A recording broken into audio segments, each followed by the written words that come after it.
Good morning, everyone. As you know, from today we are going to start the revision of chapter Light.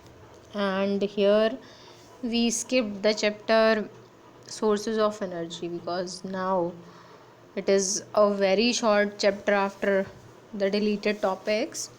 So we'll start the revision from chapter Light.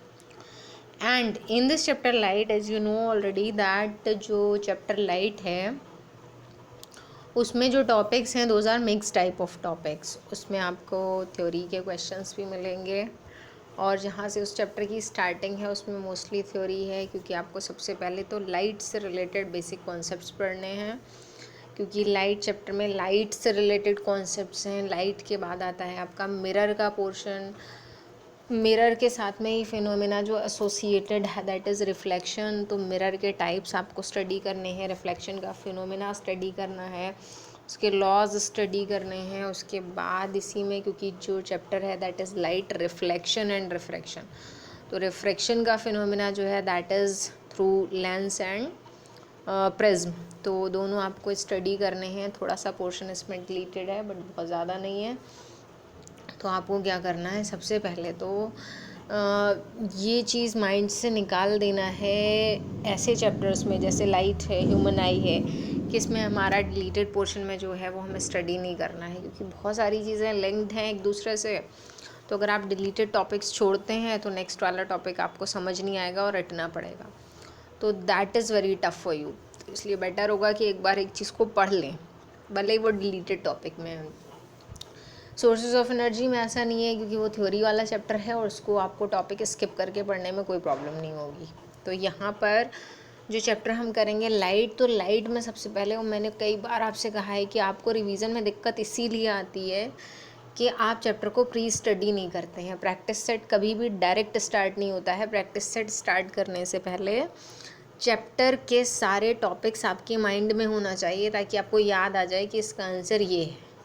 तब आप अपने आप को cross check कर सकते हैं कि बहुत सारे क्वेश्चंस में से इसका आंसर क्या है।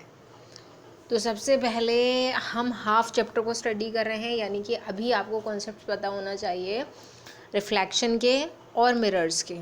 तो हाफ चैप्टर तो एटलीस्ट आपको पढ़ के रखना है पहले से, क्योंकि जो मैं आज स्टडी स्टार्ट कर रही हूँ उसमें यहाँ लिखा भी कि based on reflection of light, उसके बाद मिरर्स के क्वेश्चन आएंगे। यही क्वेश्चंस आपको अभी रिवाइज़ करने हैं। और दूसरी बात, जो अभी मैं रिवाइज़ करा रही हूँ दैट इज़ 1 मार्क क्वेश्चन, क्योंकि हम सीक्वेंशली एक बार करेंगे तो दैट विल बी गुड। और दूसरी बात ये है कि पेपर का पैटर्न जो है, सैम्पल पेपर मैंने आपसे कहा था, तो सैम्पल पेपर का पैटर्न जो है वो पैटर्न अब है भी यही कि आपके 1 मार्क के question very short answer type questions हैं, 2 मार्क्स के भी क्वेश्चन हैं इस बार, 3 मार्क्स और 5 मार्क्स, ये 4 कैटेगरीज़ हैं। इसके अलावा भी एक टाइप है जो कहलाता है केस स्टडी टाइप क्वेश्चंस। तो केस स्टडी में आपको एक पैराग्राफ गिवन होगा, उस टाइप के क्वेश्चंस भी आई सेलेक्ट दोज क्वेश्चंस, क्योंकि अभी वो क्वेश्चंस अवेलेबल नहीं है। सैम्पल पेपर में हो सकता है जो रिसेंट सैम्पल पेपर हो उसमें दे रखे हों। तो केस स्टडी टाइप क्वेश्चंस में आपको एक पैरा मिलेगा और उस पैरा से रिलेटेड, जैसे वैल्यू बेस्ड टाइप क्वेश्चन होते हैं, उस पैरा से रिलेटेड आपको 5 MCQ मिलेंगे और उनमें से आपको एटलीस्ट 4 का आंसर देना होगा। तो आपको जो है इस तरह से 4 मार्क्स के 3 क्वेश्चन मिलेंगे, physics, chemistry and bio separately, अलग अलग तीनों के एक एक क्वेश्चन आपको मिलेगा। तो इस तरह से आपका जो पेपर है वो थोड़ा सा कॉम्प्लिकेटेड हो गया है इस बार पैटर्न। तो बेटर होगा एक सैम्पल पेपर आप एक बार जो CBSE ने प्रोवाइड कराया है उसको देख लें किस तरह के क्वेश्चंस आते हैं। तो फिलहाल 1 मार्क के क्वेश्चन तो है ही आपके सिलेबस में, उसको आपको स्टडी करना ही है। तो सबसे पहले जो हमारा चैप्टर है लाइट, उसमें रिफ्लेक्शन ऑफ लाइट पर बेस्ड 1 मार्क के जो क्वेश्चंस हैं उनको स्टार्ट करेंगे। तो बिल्कुल ये स्टार्टिंग वाले जो क्वेश्चंस हैं those are only direct questions, उनमें कुछ ऐसा कॉम्प्लिकेशन नहीं है, डायरेक्ट है, डेफिनेशन टाइप है। तो एक बार देखिए कि आपको कितना आपका चैप्टर स्टडी कर रखा है, कितने आंसर आपको आते हैं। तो जैसे सबसे पहला यहाँ पर जो क्वेश्चन है दैट इज़ गिवन हियर कि डिफाइन रिफ्लेक्शन ऑफ लाइट। तो सबसे पहले टॉपिक जो सबसे कॉमन है वो यहाँ पर पूछा भी यही जाएगा कि रिफ्लेक्शन ऑफ लाइट क्या होता है। तो उसके बारे में आपने कई बार पढ़ा है कि the phenomena of bouncing back of light, या फिर आप कह सकते हैं the phenomena of returning back of light. After striking a hard and shiny surface in the same medium. तो लैंग्वेज तो इस बात पर डिपेंड करती है कि आपका कितने वेटेज में, कितने मार्क्स में वो पूछा जा रहा है क्वेश्चन। तो फ़िलहाल आपको जो है वो इसमें आंसर उसके अकॉर्डिंग लिखना है, लेकिन जो डेफिनेशन होती है आपकी रिफ्लेक्शन ऑफ लाइट की वो यही है कि the phenomena of bouncing back of light after striking a hard and shiny surface. तो ये आपकी डेफिनेशन 1 मार्क के अकॉर्डिंग सफिशिएंट है। दूसरा आपका क्वेश्चन यहाँ दे रखा है कि व्हाट इज़ अ रिफ्लेक्टर। अब रिफ्लेक्शन जिससे हो रहा है that surface is known as reflector, लेकिन 1 मार्क में आप कैसे आंसर लिखेंगे? तो रिफ्लेक्टर, और reflector is a hard and shiny surface which reflects the light. Okay, तो ये डेफिनेशन आपको लिखनी है 1 मार्क के अकॉर्डिंग आपका जो क्वेश्चन होगा उसमें। ओके, फिर उसके बाद क्वेश्चन नंबर 3 आता है आपका, और उसमें दे रखा है स्टेट लॉज ऑफ रिफ्लेक्शन। तो जो लॉज ऑफ रिफ्लेक्शन होंगे उसमें आपको पता ही है कि there are 2 laws of reflection, 2 laws हैं रिफ्लेक्शन के, और उन 2 लॉज ऑफ रिफ्लेक्शन में आपका जो डायग्राम है वो आपके माइंड में होना चाहिए। अब देखिए, स्टेट लॉज ऑफ रिफ्लेक्शन एक बड़ा क्वेश्चन यहाँ पर आ गया है। 1 मार्क में जितना पूछा जाना है उससे ज़्यादा हो सकता है यहाँ पर जो लैंग्वेज हो जो आप लिखें, लेकिन अब क्योंकि क्वेश्चन ऐसा है तो आपको you have to give the answer according to that. तो उसमें डायग्राम आपको याद होगा कि इस तरह से आप एक नॉर्मल बनाते थे डॉटेड लाइन से, और ये आपकी सरफेस है। तो यहाँ पर लाइट रे इंसिडेंट कर रही है, ये एंगल ऑफ इंसिडेंस है, और यहाँ से रिफ्लेक्ट हो रही है, तो ये एंगल ऑफ रिफ्लेक्शन है। तो फर्स्ट आपका जो लॉ होता था that is always angle i is equal to angle r. Okay, और जो दूसरा आपका लॉ था वो मैंने आपको बताया था कि 3 चीज़ें जो हैं, कौन कौन सी 3 होती हैं कि incident ray, reflected ray and normal, all line same plane. तो सेम प्लेन का मतलब होता है कि जो पेपर पे डायग्राम है उसको ड्रॉ किया जा सकता है और एक्स वाई प्लेन में ही है, यानी कि वो या तो एक्स एक्सिस के अकॉर्डिंग लाइन है या वाई एक्सिस के अकॉर्डिंग है। कुल मिलाकर 3rd डायमेंशन का यूज़ नहीं हो रहा है। तो ये 2 लॉज हैं आपके रिफ्लेक्शन के, तो ये आपको लॉज ऑफ रिफ्लेक्शन में लिखना है। बिल्कुल डायरेक्ट क्वेश्चन है, मुझे नहीं लगता इसमें आपको कोई ऐसे क्वेश्चन में प्रॉब्लम होगी कि इनका आंसर क्या लिखना है, ये नहीं सोचना पड़ेगा आपको। फिर देखते हैं 4th क्वेश्चन है, what are the values of angle of incidence i and angle of reflection are for normal incidence of light on a plane mirror. अब ये थोड़ा सा आपको टेक्निकल क्वेश्चन यहाँ मिलेगा, और 2005 में आ भी चुका है कि एंगल ऑफ इंसिडेंस और एंगल ऑफ रिफ्लेक्शन की वैल्यू प्लेन मिरर के केस में क्या होती है। और प्लेन मिरर कौन सा होता है? प्लेन मिरर वही जो हम घरों में यूज़ करते हैं जिसकी सरफेस प्लेन है, जिसको जब हम टच करें तो वो बल्जिंग ना लगे, दैट इज़ प्लेन मिरर। ठीक है, तो ये जो प्लेन मिरर होता है उसके सामने खड़े होकर आपने देखा होगा कि जो पर्सन का साइज़ है, जितनी उसकी हाइट है, जितनी उसकी किसी भी चीज़ की थिकनेस है, जितना वो वाइड है, तो वो सेम ही दिखाई देता है, उसमें कोई चेंज नहीं आता है। तो उसका मतलब जो इमेज है उसमें वो कैसी बनती है? इमेज सेम साइज़ की। ठीक है, सेम साइज़ की बनती है। और दूसरी बात, इमेज इरेक्ट बनती है। एक वर्ड इरेक्ट आता है इसमें, आपको पता होगा इस चैप्टर में। इरेक्ट का मीन्स क्या होता है? इरेक्ट मीन्स होता है सीधी इमेज बनती है, क्योंकि जो भी चीज़ सामने है वो सामने ही दिखाई देगी। ये अलग बात है कि उसमें लेटरल इन्वर्जन हो जाता है, मीन्स अगर आपका लेफ्ट हैंड है तो वहाँ राइट हैंड दिखेगा, तो दैट डजंट मैटर। इमेज यहाँ कैसी है? इरेक्ट है। और जो भी इरेक्ट इमेज होती है दैट इज़ ऑलवेज वर्चुअल, वो हमेशा वर्चुअल होती है। ठीक है, वो रियल इमेज नहीं कहलाती है। Real image in the sense कि वहाँ एक्चुअली रेज जो है वो रिफ्लेक्शन के बाद मीट नहीं करती हैं, बल्कि it appears, the rays appears to meet at that point. तो ये 3 पॉइंट्स याद रखिएगा कि इस केस में जो आपकी प्लेन मिरर वाली इमेज है वो वर्चुअल, इरेक्ट और सेम साइज़ की होती है।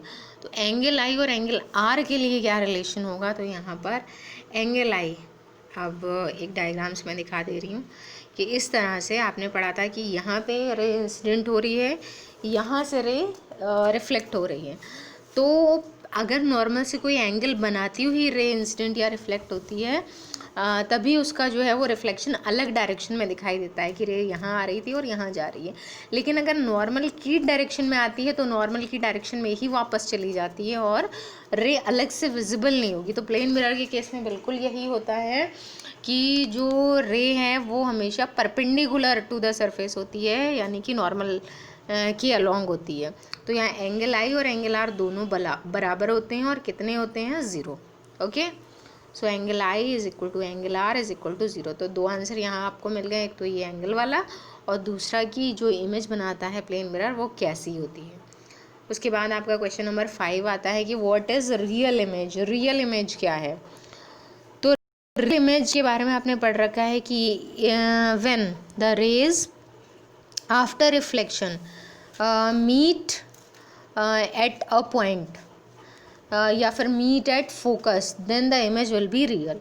और अगर वर्चुअल इमेज का क्वेश्चन होता है तो आप लिखते हैं, नीचे इसके दे भी रखा है व्हाट इज़ वर्चुअल इमेज। तो आपको लिखना होता है कि when the rays after reflection appear to meet at focus then this is virtual image. तो जहाँ अपीयर वर्ड आ जाता है उसका मतलब इमेजिनेशन है, तो वो वर्चुअल इमेज, और जहाँ पर डायरेक्ट लिखा है वहाँ रियल इमेज है। तो ये 6 और 7 आपके 6 क्वेश्चन हो जाते हैं। उसके बाद फिर आपका नेक्स्ट आता है क्वेश्चन नंबर 7। तो क्वेश्चन नंबर 7 में दे रखा है mention the nature of image. ये मैंने अभी आपको डिस्कस किया 2014 में, देखिए आ भी चुका है कि जो आपका प्लेन मिरर है वो कैसी इमेज बनाता है। तो नेचर ऑफ इमेज आपको मेंशन करना है। तो नेचर ऑफ इमेज अभी मैंने जो बताई थी आपको कैसी है, same size, virtual and erect. अब यहाँ से जो क्वेश्चंस आएंगे आपके, वो एक डायग्राम आपको याद होगा कि इस तरह का एक डायग्राम मैंने बनाया था कॉनकेव मिरर का। उसमें बहुत सारी चीज़ें जो है, बहुत सारी डेफिनेशंस आ रही थी। तो ये एक कंप्लीट डायग्राम था, ये सेंटर स्फीयर का सेंटर था और इसमें जितनी भी डेफिनेशंस आ रही थी वो सारी यहाँ पे कवर अप होंगी। तो सबसे पहले यहाँ लिखा है centre of curvature of a spherical mirror. तो आपको पता है कि सेंटर ऑफ कर्वेचर इसको बोलते हैं, ये होता है सी, और it is the centre of the imaginary sphere of linear aperture. तो लीनियर अपर्चर ये जो है आपका, इसका जो इमेजिनरी स्फीयर होता है, जो कंप्लीटेड सर्कल है, उसका जो सेंटर है that is known as centre of curvature. उसके बाद question number 9 radius of curvature. तो इसके लिए आप बोलेंगे कि द डिस्टेंस बिटवीन, ये वाला पॉइंट आपका पोल कहलाता है, the distance between centre of curvature and pole is known as radius of curvature represented by capital R. उसके बाद question number 10 aperture of a spherical mirror. तो अपर्चर या linear aperture इतने पार्ट को कहा जाता है कि this is the part of spherical mirror which is used for image formation भी बोल सकते हैं, या which is used for reflection, दोनों सही हैं। तो this is the part of spherical mirror used for reflection. तो ये हो गया आपका अपर्चर ऑफ स्फेरिकल मिरर। पोल की अगर आपको डेफिनेशन देनी हो तो पोल क्या होता है, this is the middle point of linear aperture. तो ये जो लीनियर अपर्चर है इसका जो मिड पॉइंट है that is pole. Principal axis, तो प्रिंसिपल एक्सिस ये पूरी लाइन कहलाती है जो सेंटर से पास हो रही है। तो इट इज़, आप बोल सकते हैं it is the line which is perpendicular to linear aperture and passing through centre of curvature and pole, या फिर बोल सकते हैं कि it is the horizontal line passing through centre of curvature and pole of the mirror. Okay, तो आपको concept clear होना चाहिए। डेफिनेशन आप चाहे किसी भी वर्ड्स में दे रहे हैं, बस आपका कॉन्सेप्ट अगर क्लियर है तो दैन इट इज़ ओके। तो आपका यहाँ तक फिनिश हो गया है अपर्चर, पोल और प्रिंसिपल एक्सिस। 13 क्वेश्चन है प्रिंसिपल फोकस। तो आपको पता है फोकस दो तरीके के होते हैं, एक कॉन्वेक्स मिरर का फोकस होता है, एक कॉनकेव का होता है।